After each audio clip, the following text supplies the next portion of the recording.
Ya, Assalamualaikum warahmatullahi wabarakatuh. Sudah ada 33, ya sisanya menyusul sajalah ya. Sudah pukul 8.55. Oke, terima kasih atas waktunya untuk hari ini. Nah, hari ini kita akan ke presentasi yang pertama. Alhamdulillah kalau tadi yang di kelas sebelumnya lancar ya, semoga di kelas ini juga lancar juga ya, terutama kalau jaringan. Kalau seandainya memang ternyata jaringan saya itu nggak kuat untuk video dan suara, ya sudah diutamakan suaranya saja ya, daripada ada videonya tapi kalian nggak ngomong apa-apa itu lebih gawat ya. Oke, untuk yang hari ini siapakah yang akan maju? Kita lihat. Ya, berdoa saja ya. Kalau tadi sih di kelas sebelumnya itu yang maju adalah kelompok 2 dan 4. Apakah di kelas ini juga adalah kelompok yang sama?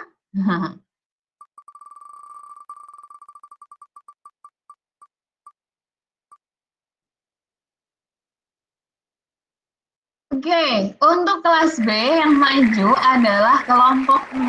Kelompok 6 yaitu di bagian lahan kering, Triwulandari, Umi Khairiyah, Ajeng Sari, Arsadi Nurmalik. Oke, Arsadi nggak ada ya. Almirah, Dimas Bayu, dan Yuni Zabela. Untuk kelompok yang kedua,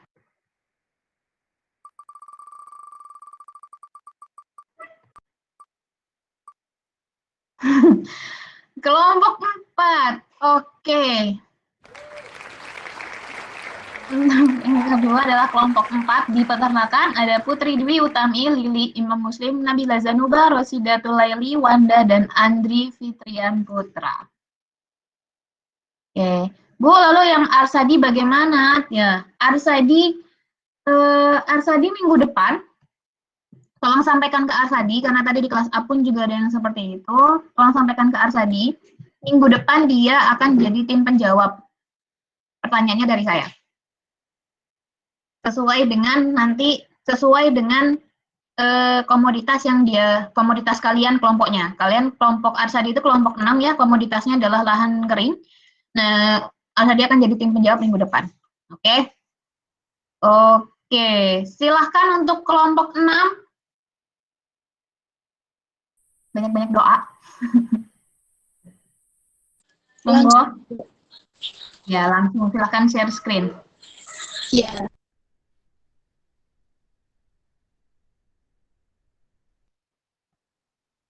Oh ya, nah sebelum ini ya sambil share screen ya Mbak ya, sambil persiapan share screen. Pertanyaannya akan ada link pertanyaan dan akan ada link absen. Untuk link absen itu nanti akan saya buka dari sekarang sampai dengan nanti berakhirnya kelas jam 10.30.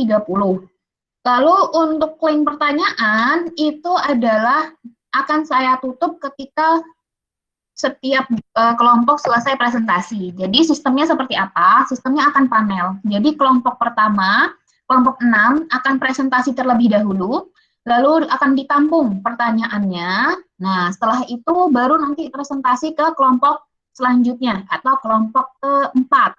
Baru nanti ditampung lagi pertanyaannya, kita akan kembali ke kelompok 6 untuk menjawab pertanyaan. Gitu ya. Jadi nggak langsung jawab pertanyaan. Jadi kita panel dulu presentasinya, baru nanti kalian jawab pertanyaannya. Nah, untuk pertanyaan itu akan ada linknya nanti.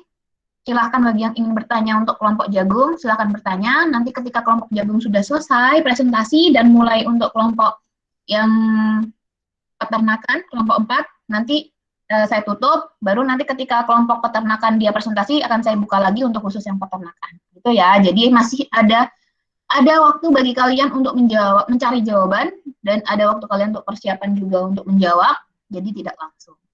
Oke, silahkan kelompok 6. Dimulai saja. Assalamualaikum warahmatullahi wabarakatuh. Kami dari kelompok 6 akan menyampaikan materi mengenai lahan kering yaitu komoditas jagung. Lanjut.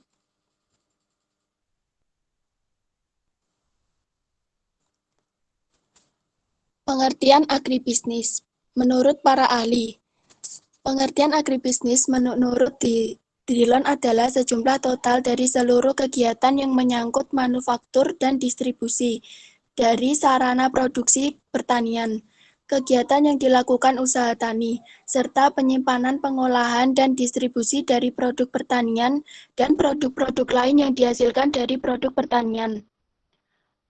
2. Pengertian menurut Kramer dan Jensen adalah suatu kegiatan yang sangat kompleks, meliputi industri pertanian, industri pemasaran hasil pertanian, dan hasil olah produksi pertanian, industri manufaktur, dan industri bagi bahan pangan dan serat-serat kepada pengguna atau konsumen.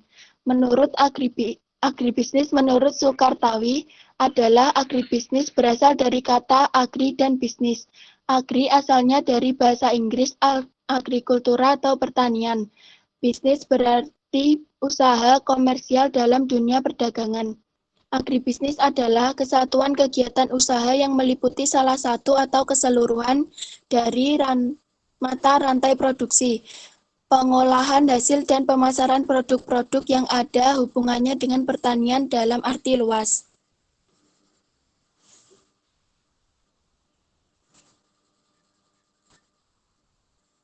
Lanjut.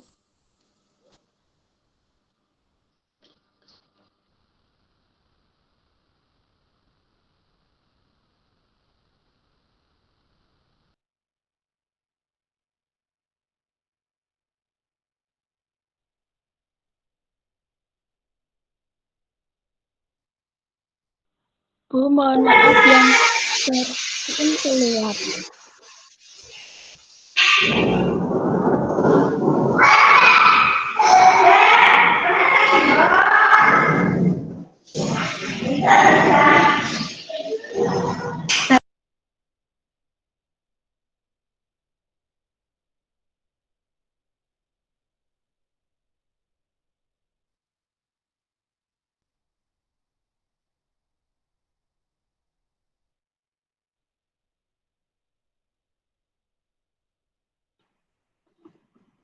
Yang punya PPT-nya hanya satu orang?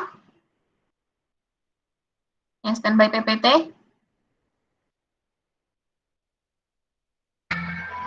Sebentar, Ibu.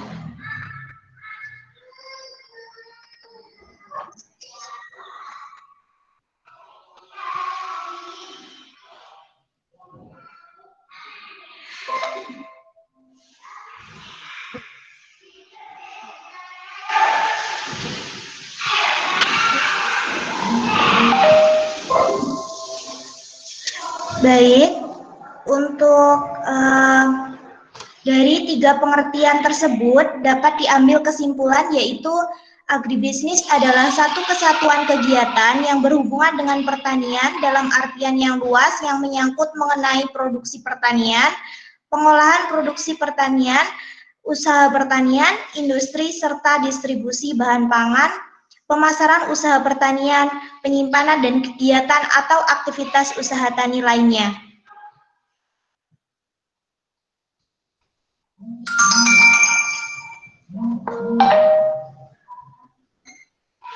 Untuk selanjutnya bisa dilanjutkan. Selanjutnya yaitu pohon industri. Nah, pohon industri ini merupakan diagram yang menggambarkan produk turunan dari suatu komoditas.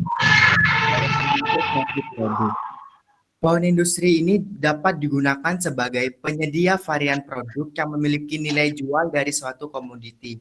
Nah, kelompok kami memilih komoditas jagung, di mana jagung memiliki beberapa nilai jual,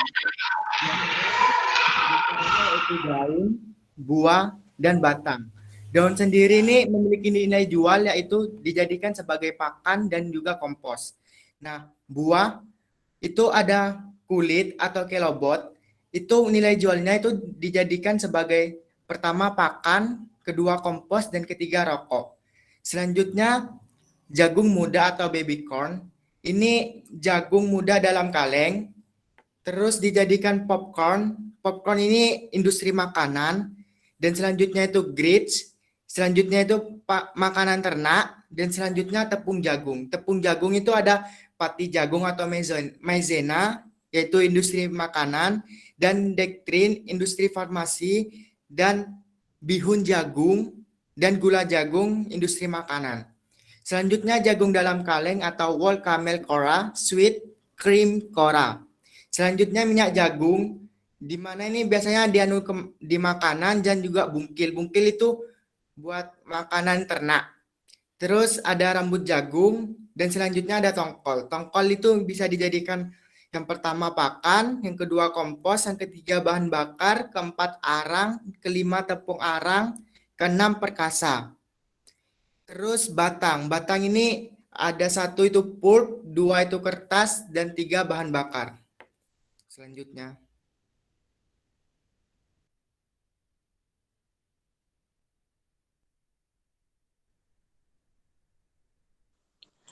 Selanjutnya adalah hambatan yang terjadi pada komoditas jagung. 1. Lahan pertanian jagung semakin sempit. 2. Akses pertanian terhadap info pasar terbatas. 3. Infrastruktur kurang memadai. 4. Pertumbuhan jagung dikenal sangat lamban. 5. Banyak hama yang menyerang. 6. Jagung kalah bersaing dengan komoditas lain seperti beras. 7. Membutuhkan banyak modal sedangkan pendapatan yang dihasilkan sedikit. Selanjutnya.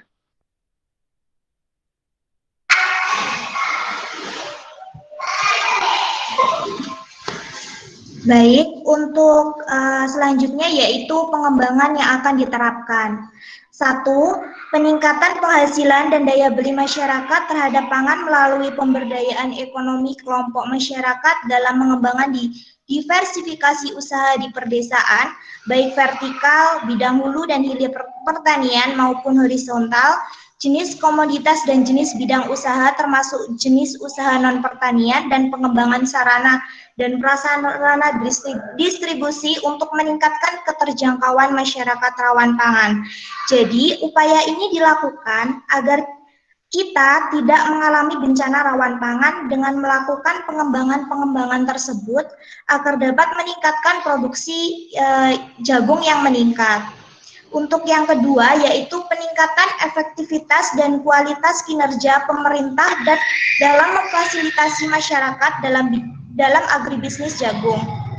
Sejumlah kebijakan diperlukan yaitu pengembangan kelembagaan keuangan dan permodalan pertanian, peningkatan dukungan teknologi pertanian yang siap diterapkan di lapangan, peningkatan kualitas sumber daya manusia.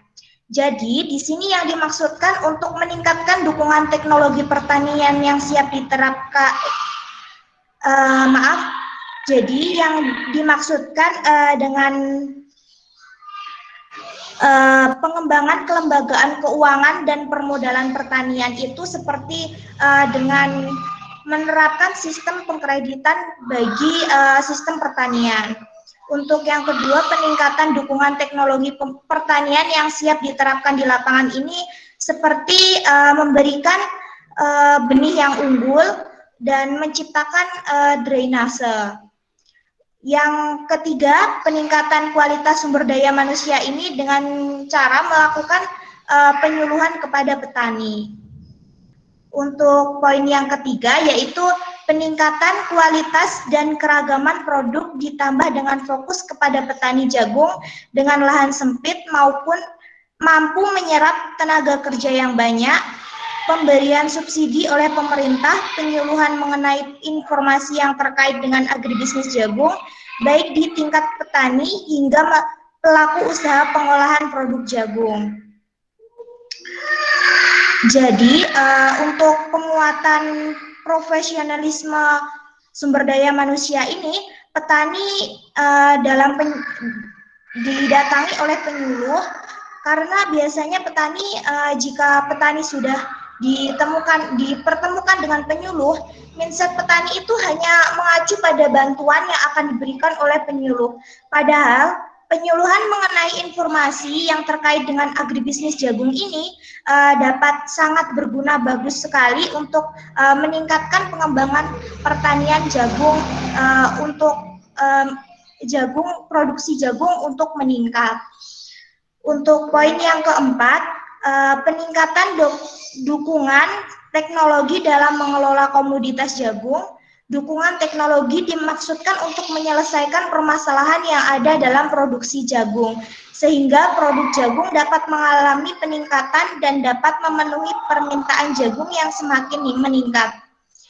Eh, di poin keempat ini, dukungan teknologi yang dimaksud adalah seperti penyediaan varietas unggul yang sesuai dengan lahan, pemupukan berdasarkan ketersediaan pertumbuhan tanaman, dan hasil pengamatan terhadap daun dengan menggunakan BWD, membuat drainase juga. Dan selanjutnya untuk poin kelima yaitu peningkatan motivasi petani dalam penanaman jagung dengan penyuluhan. Akibat kekalahan bersaing jagung dengan komoditas lain seperti beras, meningkatkan motivasi tersebut dalam pengelolaan komoditas jagung. Jagung di sini masih kalah bersaing dengan komoditas lain seperti beras. Dengan melakukan penyuluhan terhadap petani, agar petani dapat termotivasi untuk menanam jagung agar produksi jagung meningkat dan tidak kalah saing dengan komoditas lain. Dan itu tadi presentasi dari kelompok kami, kelompok 6. Apabila ada kurang lebihnya, kami mohon maaf yang sebesar-besarnya, dan akhirnya, wassalamualaikum warahmatullahi wabarakatuh. Terima kasih. Waalaikumsalam warahmatullahi wabarakatuh. Ya, kita tepuk tangan virtual saja ya. Untuk kelompok 6, komunitasnya adalah jagung ya. Diaktif Bu, tepuk tangan virtual dan ini saja ya, dinikmati saja. Oh ya, tadi selain Dimas, Triwulandari, satu lagi siapa yang presentasi ya?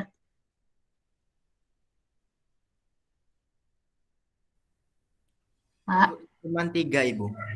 Iya, Dimas, Triwulandari. Oh, Yuniza, oke. Oke, kita lihat pertanyaannya. Kalau pertanyaannya cuma satu, alhamdulillah satu dari temennya dan 3 dari saya berarti ya. Oke, saya udah bilang temennya nanya gitu ya. Terlalu ini Bu, terlalu fokus Bu. Oke, pertanyaannya adalah apa solusi efektif yang harus dilakukan untuk mengatasi hambatan dari komoditas jagung, yaitu banyaknya hama. Ini kalau banyaknya hama itu solusi efektifnya apa sih yang perlu dilakukan? Nah, untuk pertanyaan yang kedua adalah, sebentar. Dari pohon industri yang disampaikan tadi, sampai di mana sih pengolahan komoditas yang Anda tahu? Jadi kan tadi ada pohon industri. Nah, dari pohon industri itu kan, apakah semuanya sudah terkelola oleh masyarakat Indonesia, atau hanya pada sampai, oh enggak Bu, yang Bonggol cuma sampai sampai yang nih pohon nomor 2 aja, atau oh enggak Bu, semuanya sudah terkelola dengan baik. Nah, itu ya. Lalu yang ketiga adalah sejauh mana sih teknologi itu berperan pada pembudidayaan jagung.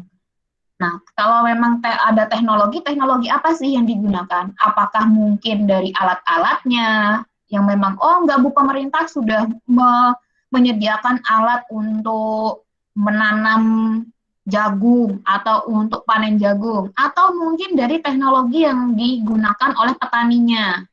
Apakah ada teknologi baru? Nah, dan yang terakhir adalah mengapa jagung masih kalah dengan padi? Oke, itu ya pertanyaannya. Ada 4 pertanyaan. 4 pertanyaan dijawab oleh 3 penanya nanti. Oke. Oke. Ya. Selanjutnya kita akan sabar ya. Ya, Bu, maaf. Sabar. Oke. Ada 3. Oke, pertanyaan teman yang lain nanti ya. Oke. Yang sekarang adalah kita ke kelompok 4 dulu. Silahkan kelompok 2, kelompok 6 berpikir. Bawaan dulu lah ya jawabannya apa, mungkin silahkan. Sekarang kita ke kelompok 6. Silahkan kelompok 6. Kelompok 4. Oke, silahkan kelompok 4.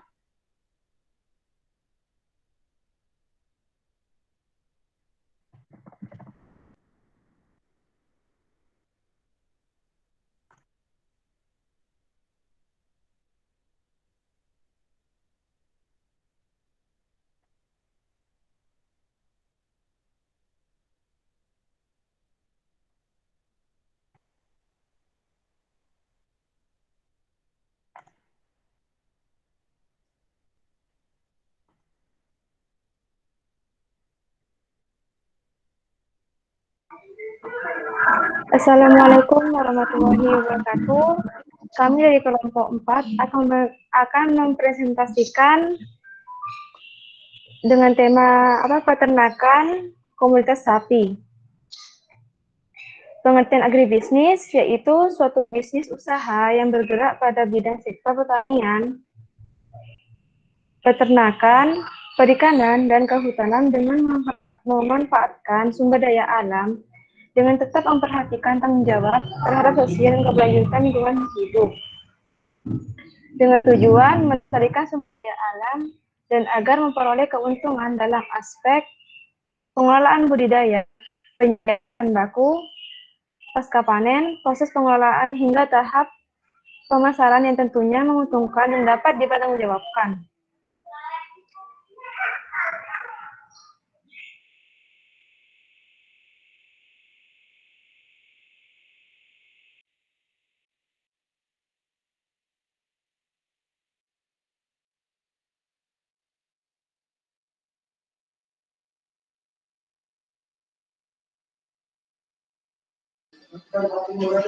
Selanjutnya yaitu hambatan-hambatan yang ada di dalam komoditas sapi tersebut. Yang pertama yaitu lemah akan dukungan pemerintah. Artinya yaitu kebijakan pembangunan industri ternak sapi, sementara itu kebijakan pembangunan ternak sapi yang sudah dibuat tidak didukung oleh sumber daya yang memadai, terutama dalam alokasi pembiayaan, baik dalam bentuk APBN maupun kredit perbankan. Kedua yaitu bersifat alamiah. Artinya yaitu pembangunan peternakan sapi cenderung bersifat alamiah, tanpa adanya terobosan baru terutama dalam rangka peningkatan populasi sapi yang ada di Indonesia. Hal ini terlihat bahwa perkembangan populasi sapi dengan tingkat pertumbuhan yang relatif rendah. Ketiga yaitu kurangnya ketersediaan.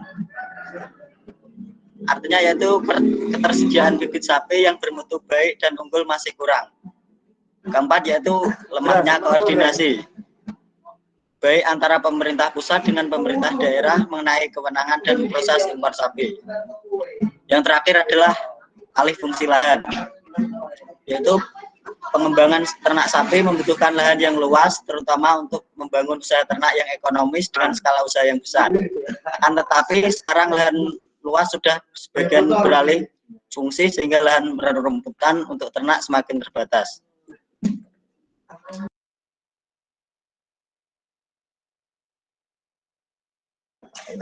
Next.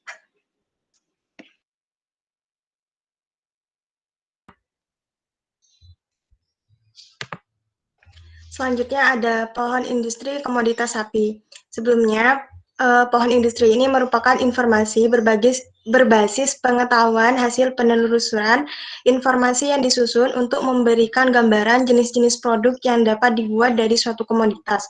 Misalnya dapat dibuat dengan gambar atau bagan atau tabel gitu. Di sini saya ada pohon industri dari komoditas sapi. Yang pertama itu ada kulit sapi, daging sapi, lemak sapi, tulang sapi, kotoran sapi, dan tenaga sapi. Masing-masing tersebut ada manfaatnya sendiri-sendiri. Untuk kulit sapi ini bisa dimanfaatkan sebagai kulit semak, kulit kerupuk kulit, saya mohon maaf. Selanjutnya, kulit semak ini dijadikan sebagai kerajinan kulit. Untuk daging sapi ini ada daging segar, daging beku, dan daging olahan. Masing-masing dari daging segar ini yaitu untuk konsumen, daging beku konsumen, dan daging olahan itu bisa dijadikan dendeng, daging giling, kornet, sosis, bakso, dan daging dalam kaleng. Untuk lemak sapi bisa digunakan sebagai mentega, untuk tulang sapi bisa dijadikan untuk gelatin pada farmasi, serbuk tulang untuk keramik, dan makanan ternak. Untuk kotoran sapi ini bisa dijadikan sebagai pupuk dan biogas. Untuk tenaga sapi biasanya digunakan sebagai membajak sawah.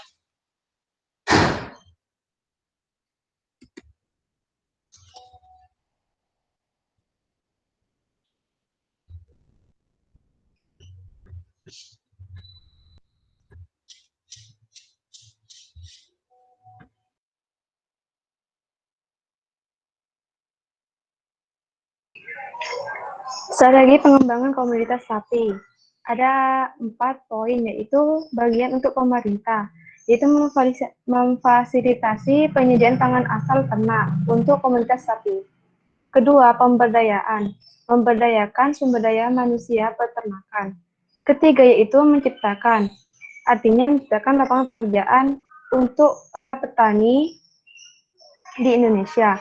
Keempat, itu melestarikan, itu memanfaatkan sumber daya alam pendukung untuk mendukung komunitas sapi di Indonesia. Sekian dari hasil presentasi kami dari kelompok 4. Assalamualaikum warahmatullahi wabarakatuh.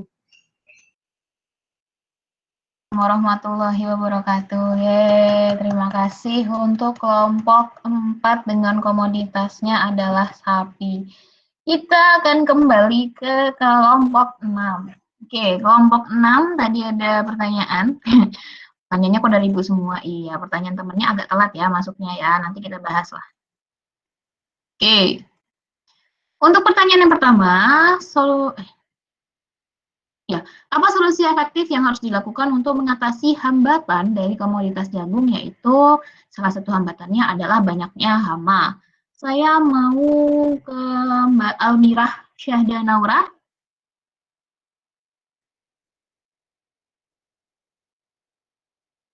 Iya, Ibu. Ya, kira-kira kenapa ya, Mbak ya?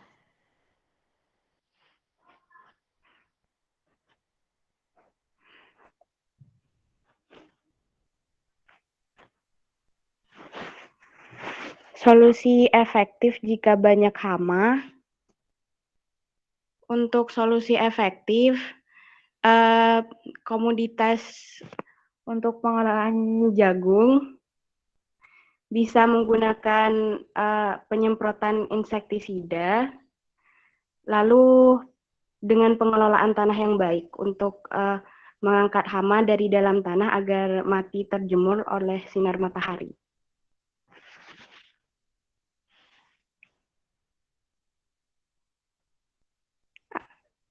Apa suara saya terdengar, Ibu? Iya, suaranya terdengar. Suara saya yang tidak terdengar. Oke. Jadi itu ya. Ada yang mau ditambahkan lagi? Assalamualaikum, Bu. Ya, silahkan. Maaf, izin menambahkan jawaban tadi, Bu. Oke, silahkan, Mbak.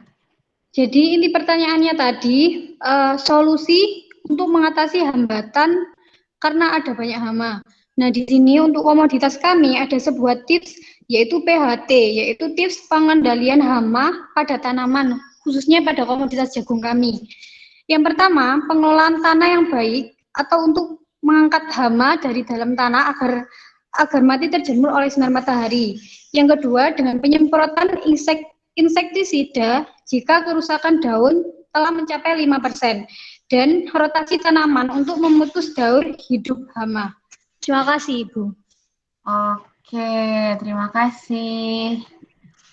Oke, itu ya tadi yang terkait dengan gimana sih cara yang efektif untuk mengatasi hambatan terutama dalam hal hama. Oke, saya belum ngasih pertanyaan untuk kelompok 6 ya. Kelompok 4 ya. Udah belum sih? Belum ya? Oke. Belum, Bu. Oke, saya ini dulu ya, saya postpone dulu untuk yang kelompok 6. Kita ke kelompok 4 dulu pertanyaannya, silakan disiapkan selagi nanti kita akan melanjutkan untuk kelompok 6, kelompok jagung menjawab pertanyaan lainnya. Oke, ada 4 pertanyaan, tenang, semuanya dari teman-teman kalian pertanyaannya, bukan dari saya. Yang pertama adalah, bagaimana kebijakan pemerintah terkait impor daging yang terjadi? Bagaimana menurut Anda kebijakan pemerintah terkait impor daging yang terjadi? Yang kedua adalah,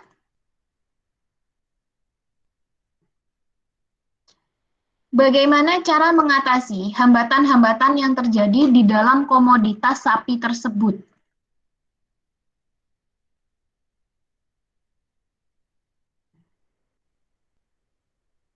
Oke, lalu selanjutnya adalah, ini juga sama, hambatan ya. Bagaimana cara mengatasi, yang pertama adalah menurut Anda bagaimana kebijakan pemerintah terkait impor daging sapi?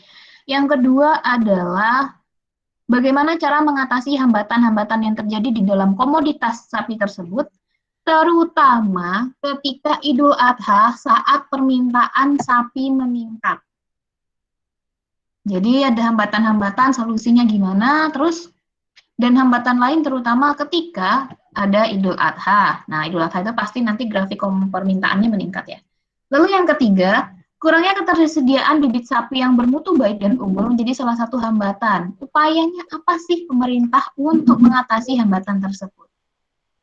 Nah, lalu pertanyaannya, nih ada satu lagi nyempil di sini, pertanyaannya adalah, dari strategi pengembangan komoditas sapi terdapat 4 pencapaian, yaitu dari pemerintah, pemberdayaan, menciptakan, dan melestarikan.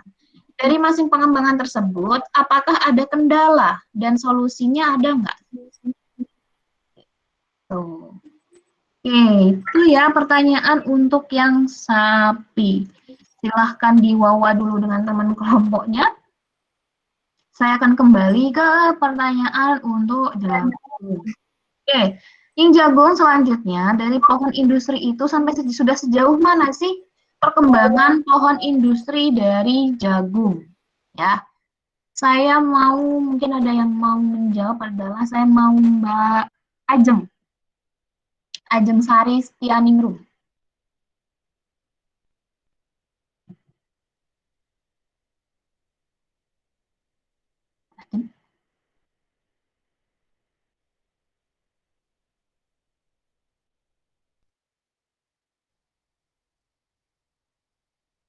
Mbak Ajengnya nggak ada.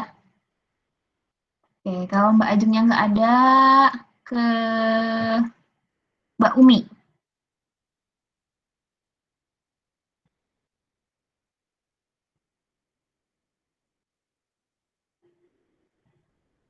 Kalau Mbak Uminya juga nggak muncul, siapa kelompok itu? Ya. Ini industrinya menemukan jawaban, Bu. Kenapa? Belum menemukan jawabannya. Oke, belum menemukan jawabannya. Gak apa. Kita ke pertanyaan yang selanjutnya dulu. Teknologi. Yang mana sih teknologinya?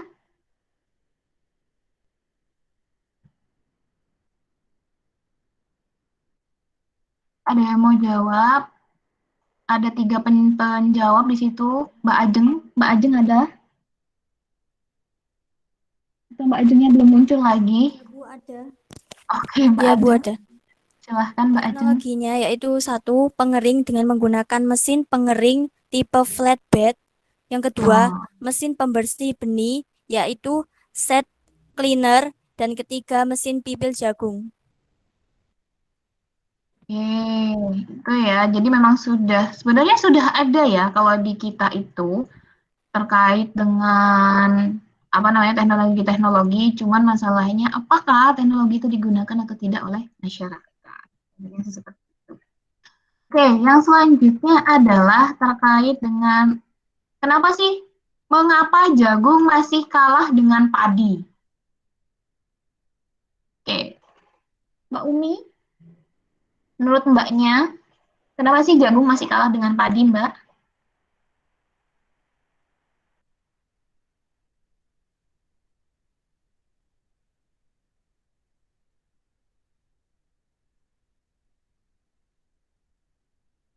Atau mungkin yang lainnya deh, ada yang mau jawab. Presenternya juga kalau mau jawab, monggo.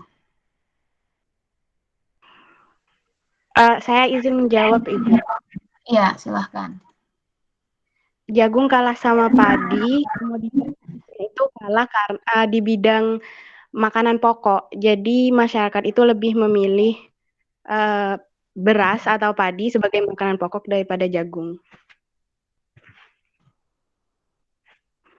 Untuk masalah gizi sama kayak padi, iya Bu. Sudah. Oke, ada yang mau nambahkan temannya?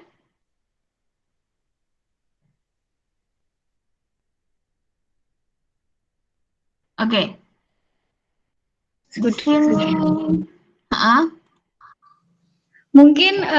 saya ingin menambahkan, mungkin jagung bisa kalah dengan padi karena jagung itu belum makanan pokok gitu, Bu. Jadi Oke. sangat berbeda sama padi. Makasih. Iya. Oke, terima kasih Mbak Umi. Oke. Itu ya Oke. Itu untuk yang jagung. Jadi memang dari pohon industri pada dasarnya sih kalau dari pohon kita lihat pohon industri jagung dari daunnya, dari buahnya, dari batangnya sebenarnya sudah terkelola. Contohnya, kalau kayak daun dia kan untuk menjadi pakan atau kompos. Kalau untuk biasanya kalau pakan itu saya nggak tahu kok di Madura karena yang ketika saya turun lapang itu biasanya mereka pakainya padi. Jadi jerami padi justru atau kalau nggak batang-batang dari batang bambu. Jarang yang jagung atau mungkin karena memang daerahnya bukan daerah penghasil jagung ya, tetapi kalau kayak saya pernah turun lapang di daerah Pujon, itu memang daerah Pujon dan sekitarnya, Batu, Pujon, terus di daerah Kediri, Jombang. Nah, itu ketika mereka punya ternak sapi, salah satu makanan atau pakannya itu adalah dari jagung. Terutama apa? Terutama ketika di musim kemarau. Karena musim kemarau itu sulit untuk mendapatkan rumput. Nah, jadi mereka pakai jagung, baik itu dari dari batang jagungnya maupun dari daunnya. Itu sudah termanfaatkan. Jadi pohon industri untuk daunnya, untuk pakan dan kompos iya, batangnya itu untuk pakan iya. Nah, buahnya sendiri kita tahu untuk jagung pipil, terutama jagung manis ya. Biasanya yang suka jasuke siapa? Nah, biasanya itu. Nah, kalau untuk rambutnya jarang sih, itu belum ya. Kalau rambut di Indonesia saya belum tahu. Lalu untuk kulit klobotnya, ya biasanya paling banyak di industri rokok itu sudah ada, tongkolnya itu juga sudah ada. Cuman masalahnya adalah dalam artian belum diproduksi secara masif, belum dikomersialkan. Jadi hanya sebatas pengganti. Nah, cuman kalau untuk pakan, jagung itu salah satu pakan terbesar. Jadi kalau seumpamanya kalian berpikiran bahwa apakah Indonesia pernah impor jagung? Pernah. Siapa bilang Indonesia nggak impor jagung? Indonesia impor jagung. Jagung buat apa? Buat pakan. Bukan buat pangan. Ya. Jadi ada dua, yaitu pakan dan pangan. Nah, untuk jagung itu pakan yang impor. Itu baik itu pakan untuk pakan untuk ternak unggas maupun untuk ruminan siang. Iya, untuk pohon industri. Nah, lalu di sini juga sebenarnya ada pertanyaan terkait dengan lahan. Nah, lahan ini memang sesuatu yang agak sulit yang seperti saya jelaskan sebelumnya bahwa memang ada suatu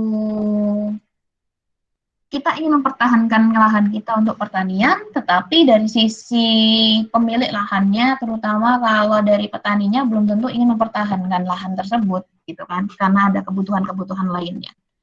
Nah, itu untuk yang jagung. Nah, untuk kebijakan pemerintah sendiri, sebenarnya salah satu kebijakan pemerintah itu yang perlu disoroti itu adalah kebijakan terkait impor jagung. Karena apa? Terkait dengan adanya impor jagung itu kan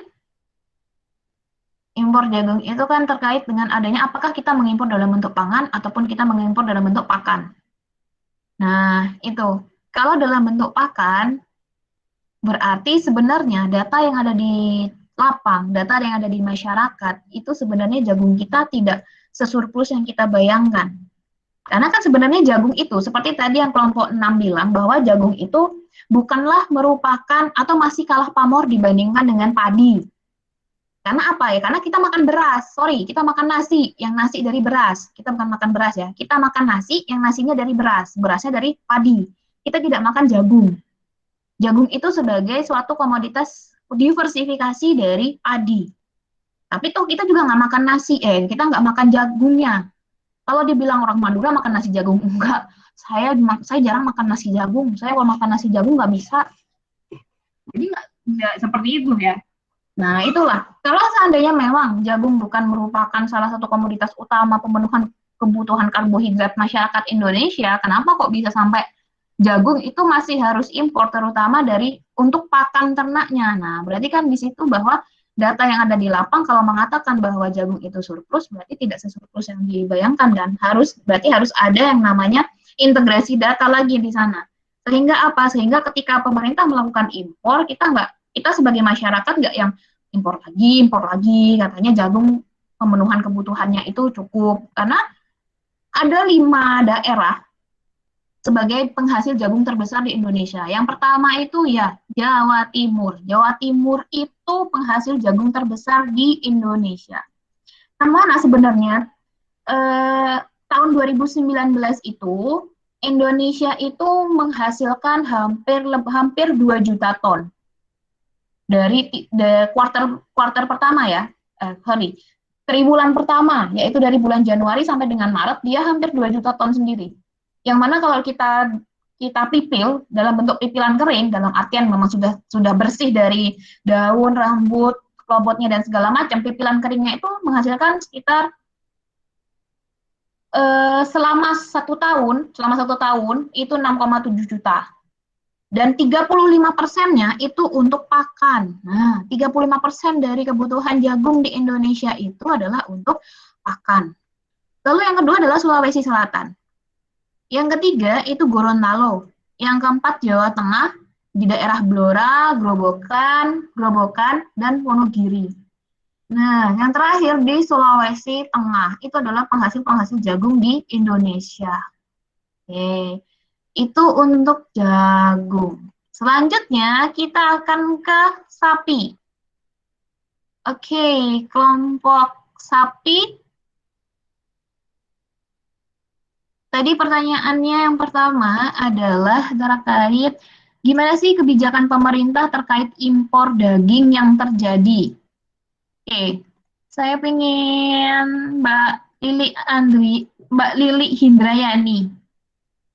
Menurut Anda gimana sih kebijakan pemerintah terkait impor daging sapi? Iya, Bu. Kebijakan pemerintah dalam terkait impor sapi. Kebijakan pemerintah mengimpor daging sapi sebenarnya sebagai upaya pemerintah untuk memberikan pilihan varian daging kepada masyarakat dengan harga yang terjangkau dan untuk pengendalian harga pangan. Hal ini terutama untuk menjaga daya beli masyarakat terhadap bahan pangan sehingga tidak menimbulkan inflasi. Sehingga harga daging sapi lokal dan impor dapat menentukan konsumen dalam membeli komoditas tersebut. Jika harga daging sapi naik, maka akan membuat impor meningkat karena harga lebih murah dan membuat masyarakat lebih berminat mengkonsumsi daging impor. Begitu juga dengan harga impor yang meningkat, maka akan membuat daging lokal lebih diminati oleh masyarakat Indonesia. Sudah, Ibu. Oke, jadi pada dasarnya kebijakan impor itu salah satunya adalah solusi pemerintah untuk lebih memenuhi ketahanan pangan di Indonesia dalam mencukupi daging sapi. Nah, minggu ke-6 ya, di minggu ke-6 karena minggu depan kita masih akan presentasi.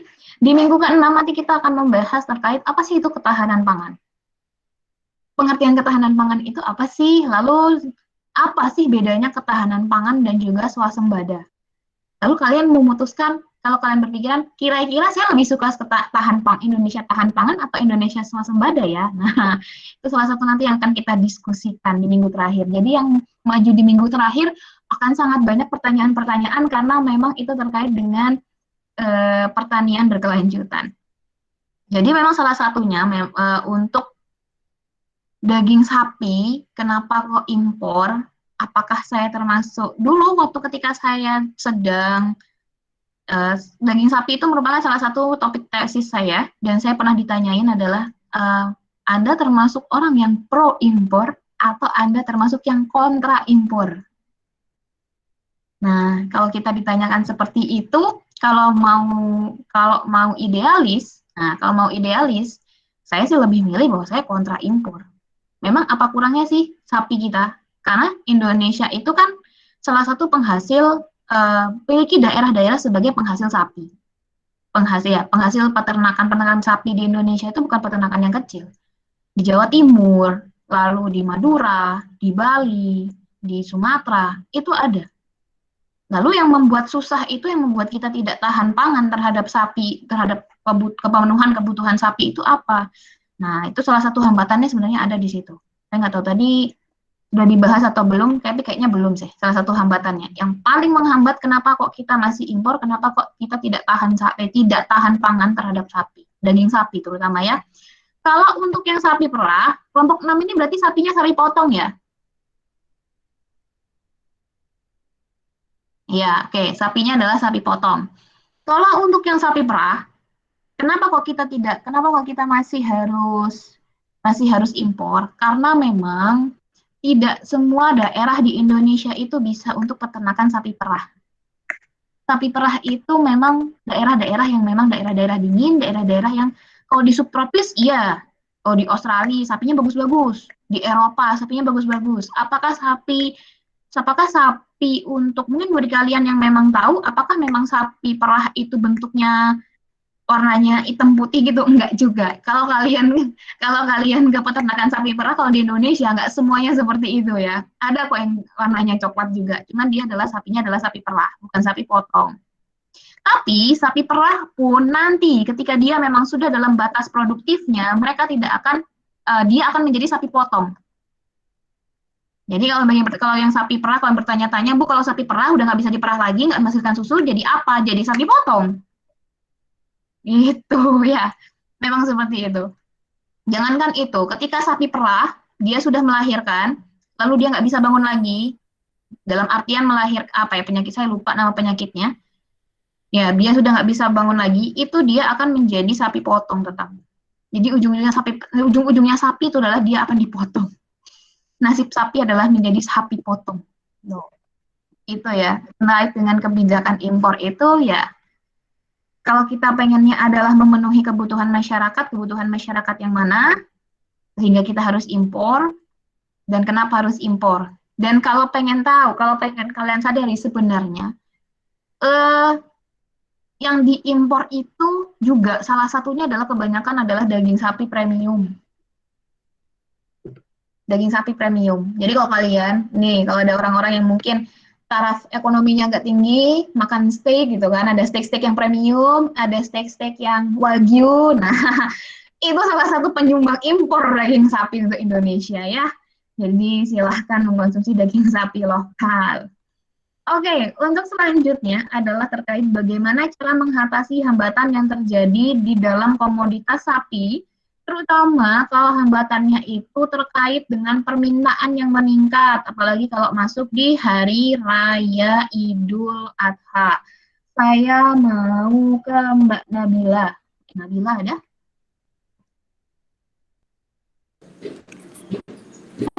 Biasanya kalau di peningkatan saat Idul Adha itu, pemerintah akan mendatangkan 20.000 sampai 30.000 daging sapi beku impor untuk memenuhi kebutuhan tersebut.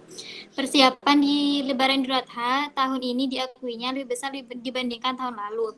Nah, upayanya itu yang telah dilaksanakan oleh pemerintah, yaitu memenuhi kebutuhan daging sapi dan kerbau melalui upaya khusus percepatan populasi sapi dan melalui populasi sapi, yaitu upsus siwap dengan penerapan teknologi tepat guna, yaitu transfer embrio atau TE maupun inseminasi buatan atau IB.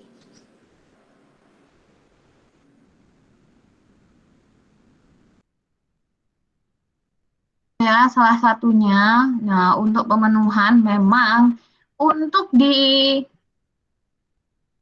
hari-hari besar keagamaan dan nasional, kalau waktu itu saya pernah ke salah satu dinas perdagangan dan perindustrian yang ada di Provinsi Jawa Timur, memang ada saat-saat di mana keran impor itu dibuka, terutama berkaitan dengan Hari Besar Keagamaan Nasional. Hari Besar Keagamaan Nasional itu apa? Yang mepet-mepet, terutama di Ramadan, Idul Fitri, Idul Adha, Natal, dan Tahun Baru. Itu Hari Besar Keagamaan dan libur nasional. Biasanya keran-keran impor itu dibuka untuk memenuhi itu. Jadi memang salah satunya memang salah satu untuk mengatasi hambatannya itu untuk terutama di peningkatan adanya peningkatan permintaan adalah itu tadi. Kenapa? Karena memang itu adalah strategi jangka pendeknya. Lalu untuk strategi jangka panjangnya seperti apa? Nah itu tadi, kita harus bisa untuk yang namanya, tadi ada program terkait SIWAP, ya kan? Lalu yang kedua adalah, ya kalau bisa, peternak-peternak itu tidak menjual yang namanya sapi betina. Yang ketiga, ini tadi salah satu hambatan, apakah dimasukkan oleh kelompok 4 atau tidak, adalah adanya perbaikan distribusi. Indonesia itu adalah negara yang kepulauan, ya kan? Dan ketika untuk sapi bisa dipindahkan dari satu wilayah ke wilayah lain, itu biasanya pakai kapal. Nah, di situ emang ada yang namanya pembajakan. Bukan pembajakan, tapi biasanya adalah ada yang namanya pelabuhan-pelabuhan kecil, atau pelabuhan-pelabuhan yang bukan pelabuhan, istilahnya bukan pelabuhan aslinya ya. Jadi bukan pelabuhan-pelabuhan yang sesungguhnya. Biasanya memang di situ sapi-sapi atau memang di situ biasanya terjadi adanya penyelundupan kayak gitu itu. Baik itu untuk sapi yang impor maupun sapi-sapi yang lokal. Nah, yang seperti itu, hambatan seperti itu, salah satunya memang harus ada bukan kita dari pihak pemerintah pun memang harus menerapkan kebijakannya harus lebih efektif di sana. Terutama pelabuhan-pelabuhan yang seperti itu. Di Madura di Madura ada yang seperti itu. Jadi sapi-sapi Madura banyak keluar dari Madura, bisa sampai ke Riau, bisa sampai ke Kalimantan, dari pelabuhan-pelabuhan kecil. Pelabuhan-pelabuhan kecil di Madura di mana ini banyak ya. Itu dari Tanglok itu juga ada, di Sampang, di Tadan itu juga ada itu. Itu pelabuhan-pelabuhan kecil seperti itu biasanya ada. Nah, itu. Lalu untuk yang pertanyaan yang ketiga itu adalah kurangnya ketersediaan bibit sapi yang bermutu dan unggul menjadi salah satu hambatan. Upaya pemerintah apa sih? Saya mau ke Imam Muslim.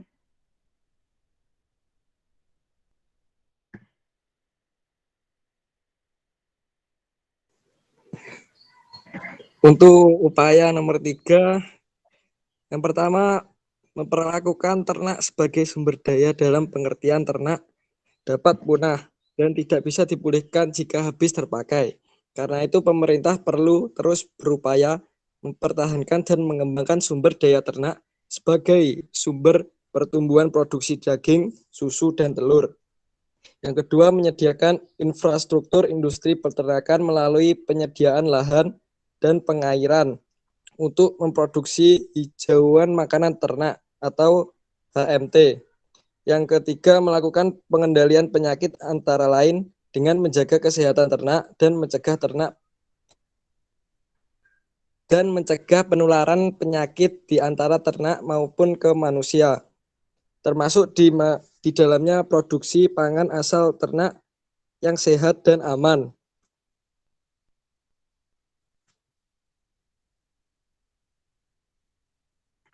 Oke, itu ya tadi terkait dengan pertanyaan kurangnya ketersediaan bibit sapi ya, upaya pemerintah itu seperti apa. Nah, sebenarnya untuk peningkatan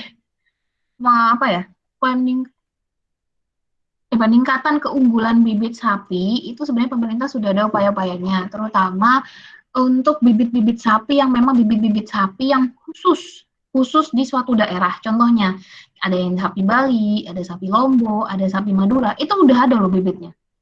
Dan memang mereka akan menyediakan bibit-bibit unggul. Cuman terkadang dari sisi peternaknya sendiri yang tidak mau untuk membudidayakan sapi-sapi tersebut. Kalau di sapi Bali itu masih kebijakannya masih kuat. Jadi dalam satu pulau di Pulau Bali itu kebijakannya rata dari ujung barat sampai ujung timur, utara, selatan Bali itu karena mereka satu pulau yang terintegrasi ya. Nah, kalau di Madura sendiri itu kan ada terdiri dari 4 kabupaten yang mana kebijakannya terkait dengan sapi itu berbeda-beda. Nah, biasanya kalau seandainya kayak di sapi Bali itu memang terjaga kualitasnya dan segala macam, kenapa di Madura sulit ya? Karena memang dari kita sendiri masyarakat Madura yang tidak mau untuk membudidayakan sapi Madura karena alasan-alasan dari segi ekonomisnya. Tapi kalau dari segi bibitnya, pemerintah sudah menyediakan bibit unggul, terutama bibit-bibit yang memang itu adalah sapi-sapi lokal, sapi-sapi unggulan di setiap daerah. Oke, untuk pertanyaan selanjutnya adalah apakah ada kendala di masing-masing pengembangan tersebut dan solusinya seperti apa? Jadi kan tadi ada terkait dengan strategi pengembangan itu kan dari pemerintah, dari pemberdayaan, lalu menciptakan dan melestarikan. Ya, strateginya menciptakan dan melestarikan. Nah, dari situ itu ada kendalanya nggak sih? Dan kalaupun ada kendalanya, sudah ada solusinya atau belum? Nah, kita akan ke Rosidatul Laili. Silakan, Mbak. Baik, strategi apakah ada kendalanya, yaitu satu, masih lemahnya dukungan politik dan kebijakan pembangunan industri ternak sapi. Yang kedua, manajemen pembangunan peternakan sapi cenderung bersifat alamiah tanpa ada terobosan baru, terutama dalam rangka peningkatan populasi yang justru menjadi isu sentral ternak sapi. Yang ketiga, sifat dan karakteristik usaha ternak sapi rakyat yang belum komersial. Yang keempat, penyediaan sumber makanan ternak sapi atau susahnya untuk mendapatkan pakan sapi. Dan nomor 5, sumber daya manusianya yang masih kurang. Untuk solusinya, yaitu memperlakukan ternak sebagai sumber daya dalam pengertian ternak dapat punah dan tidak bisa dipulihkan jika habis terpakai. Kedua, menyediakan infrastruktur industri peternakan melalui penyediaan lahan dan pengairan untuk memproduksi penghijauan makanan ternak. Yang ketiga, melakukan pengendalian penyakit antara lain dengan menjaga kesehatan ternak atau mencegah penularan penyakit di antara ternak maupun ke manusianya. Sekian, terima kasih, Bu. Oke, itu ya untuk yang kendalanya strategi pengembangan dan kendalanya. Sebenarnya kalau di sapi sendiri itu kita pernah swasembada, apakah memang benar-benar swasembada ataukah memang itu hanya sekedar data? Nah, itu juga kita perlu dipahami kembali karena memang ketika kita mengatakan bahwa kita swasembada sapi berarti setiap layer lapisan masyarakat itu sudah bisa mengkonsumsi sapi dan harga yang ada di pasaran itu bisa diterima oleh masyarakat. Itu kalau kita mengatakan bahwa swasembada sapi. Tetapi yang perlu dipahami, swasembada itu konteksnya adalah makro. Kalian sudah dapat makroekonomi belum? Belum. Oh, belum ya. Konteksnya makro. Makro dalam artian itu adalah ranahnya dalam suatu negara. Kita tidak membicarakan rumah tangga. Nah, swasembada itu seperti itu. Jadi kalau kita bilang bahwa strategi pengembangannya adalah seperti itu, ya itu yang ingin dicapai oleh pemerintah sehingga apa? Sehingga memang kita mencapai ke swasembada. Jadi tujuan dari sapi itu sebenarnya swasembada, bukan ketahan pangan. Tapi kalau kita tarik lagi, saya sudah pernah menuliskan terkait dengan visi misinya apa? Visi misinya adalah tahan pangan. Berarti kalau tahan pangan itu adalah konteksnya adalah konteks mikro. Kalau swasembada adalah makro yang mana produksi, ya kalau swasembada itu adalah produksi tercukupi untuk satu Indonesia. Kita nggak peduli, walaupun itu orang dengan niat ekonomi yang bagaimana yang mengkonsumsi, yang pasti produksi tercukupi untuk di Indonesia. Ada juga yang bilang yang namanya swasembada itu adalah 10% itu adalah untuk 10% itu impor, 90% adalah dipenuhi oleh kebutuhan di dalam negeri. Ada juga yang mengatakan bahwa swasembada itu yang penting kita tidak impor itu swasembada. Berarti banyak pengertian swasembada. Beda dengan tahan pangan. Kalau tahan pangan itu konteksnya adalah konteks mikro. Maksudnya konteks mikro itu adalah apa? Konteks mikro itu adalah setiap rumah tangga itu mampu untuk mengkonsumsi sapi. Itu bedanya tahan pangan dan swasembada. Adakah ada negara yang bisa swasembada tapi tidak tahan pangan? Negara kita salah satunya. Ada negara yang tidak swasembada tapi tahan pangan, negara-negara seperti Brunei Darussalam, negara-negara seperti Jepang, dia itu tidak swasembada tetapi mereka tahan pangan. Setiap layer masyarakatnya bisa mengkonsumsi. Ada juga negara yang swasembada dan juga tahan pangan. Ada juga yang tidak swasembada dan juga tidak tahan pangan.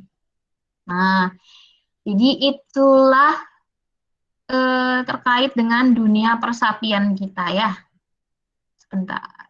Oke, ada yang mau ditanyakan lagi kah?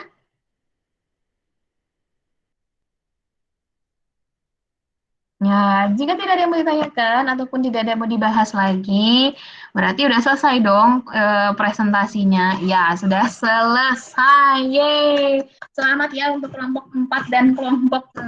Akhirnya kalian lega. Nah, silakan untuk minggu depan bagaimana kalian untuk bertanya, karena kalau kalian tidak bertanya maka pertanyaannya akan dari saya, dan belum tentu kalau minggu depan Bu pertanyaannya gampang dong Bu, kayak sekarang belum tentu ya. Dan tolong diingat, setiap pertanyaan yang tadi disampaikan, yang balik itu dari saya maupun dari teman-teman Anda dicatat. Karena apa? Karena itu nanti akan menjadi ujian kalian. Jadi ujian kalian adalah dari pertanyaan-pertanyaan itu tadi.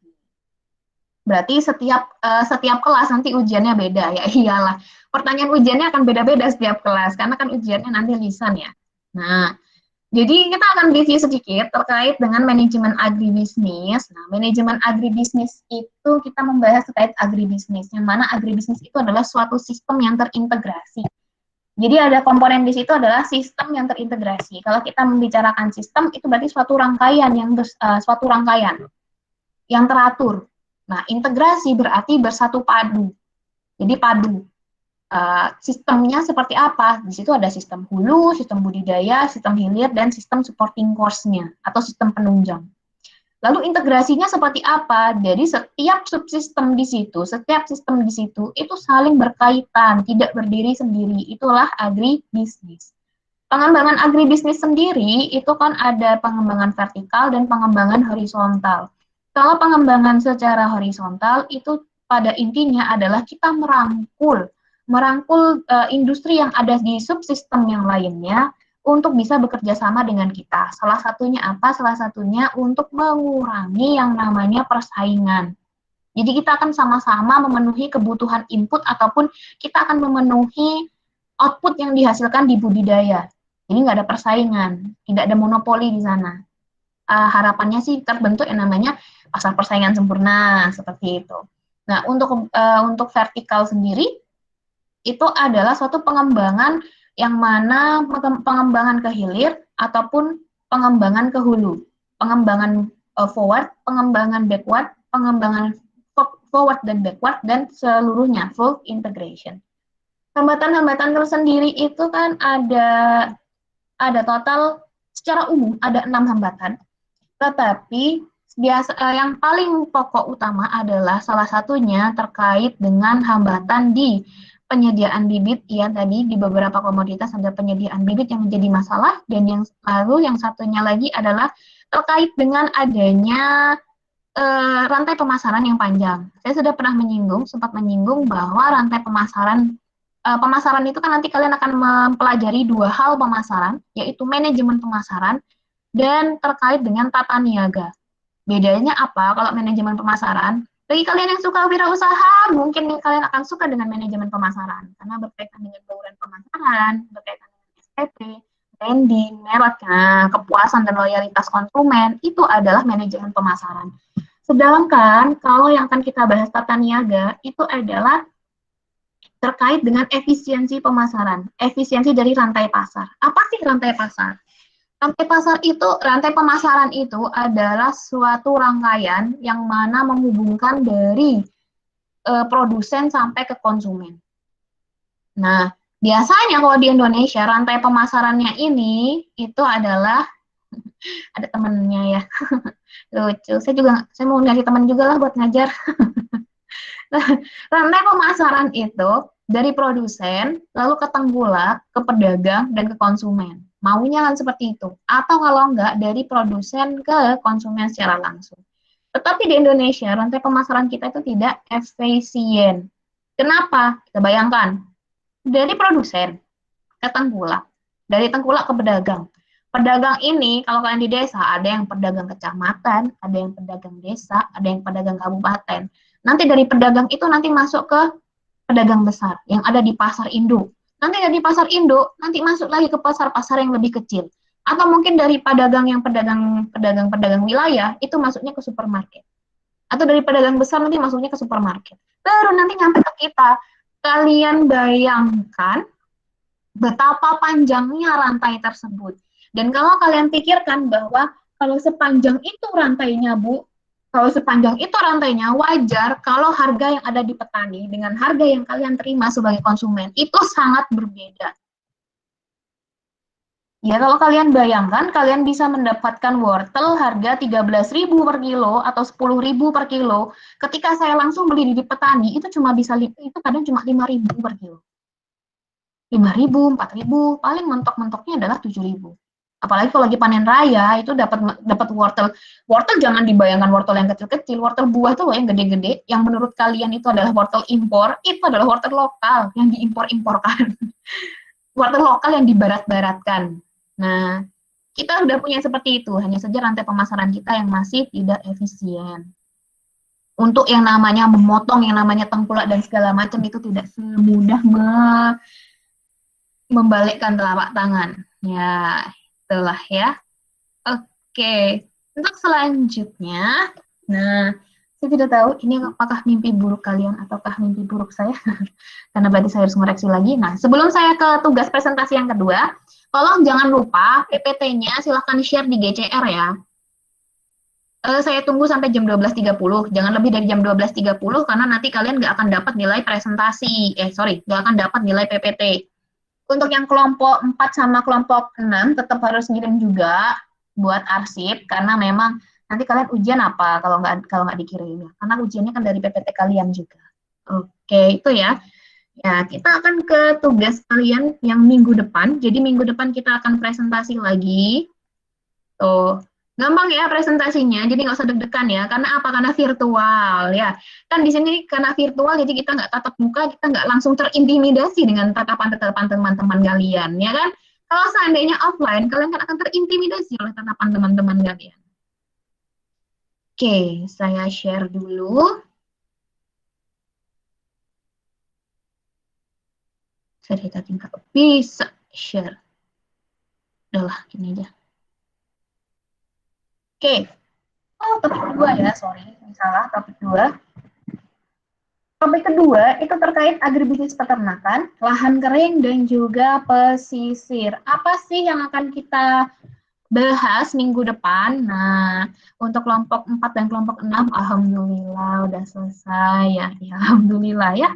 Nah, untuk yang pertama adalah apa faktor yang menjadi pendukung perkembangan pengelolaan komoditas yang Anda pilih? Gimana cara pendekatannya? Cara pendekatannya seperti ini. Kan komoditas yang Anda pilih itu pasti mempunyai sistem agribisnis. Dari hulu, budidaya, hilir, dan juga supporting cost-nya.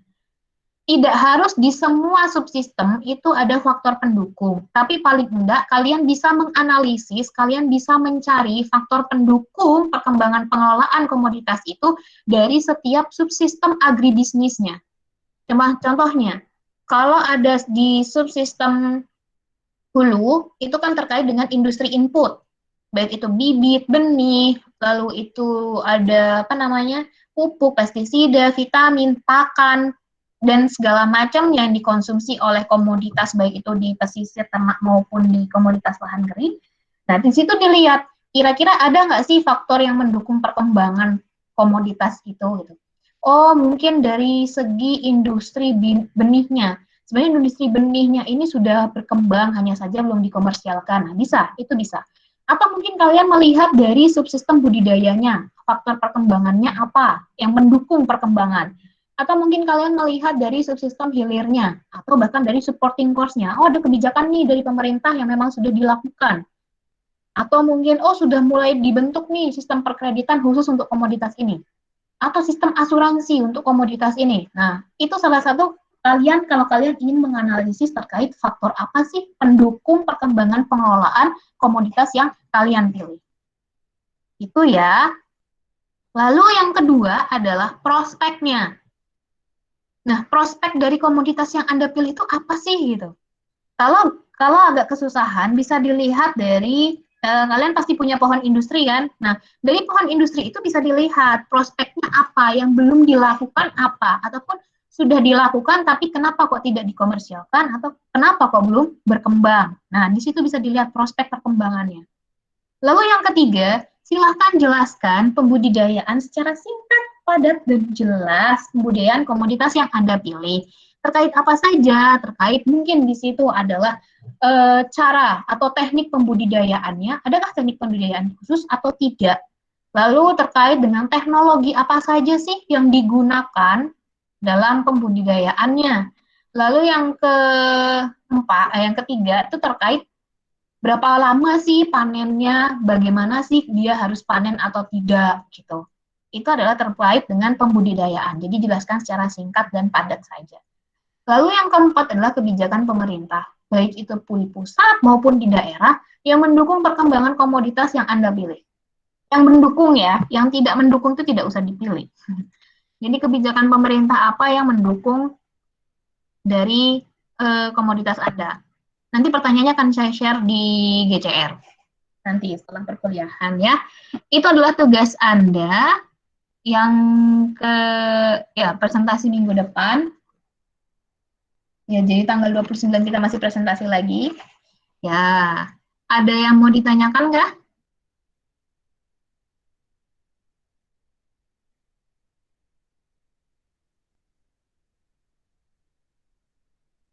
Oke, kalau memang tidak ada yang mau ditanyakan, bisa saya akhiri mungkin ya. Wow, hebat. Baru 1 jam, Bu. Ya, berarti kurang banyak pertanyaannya. Minggu depan, kalau minggu depan mungkin akan lebih banyak lagi pertanyaannya. Semangat ya. Sebentar.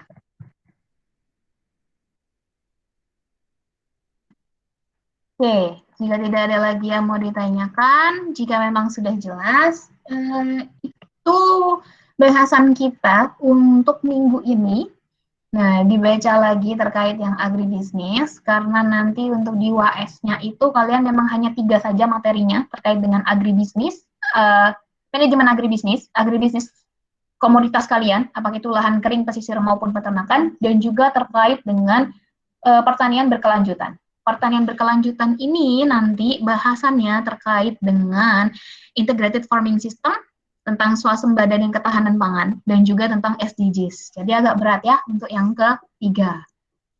Gitu. Oke. Terima kasih untuk waktunya hari ini. Sukses buat kalian dan lancar ya.